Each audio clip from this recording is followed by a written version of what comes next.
तो जो विसर्जन मिरवणुकीचा रथ आहे, तो आम्ही विसर्जनाच्या 3 दिवस अगोदरच तयार करून मांडवाच्या मागे ठेवायचे आणि लोकं जाता-येता तो पाहायचे. पण एकदा झालं असं, की रात्रीचे 1:30-2 वाजलेले होते आणि अचानक आनंद दिघे साहेब तिथे आले आणि त्यांनी तो आमचा जो विसर्जन मिरवणुकीचा रथ पाहिला.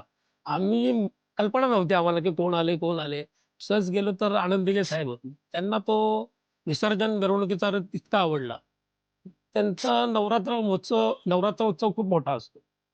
ते म्हटले, "हा गाडा तुम्ही आम्हाला देऊ शकताल का नवरात्रासाठी?" तर आम्ही म्हटलो, "का नाही देणार?" आणि मग आम्ही त्यांना तो गाडा त्या वर्षी दिला. त्यांनी आम्हाला सांगितलं, "तुम्ही तिकडे या" वगैरे.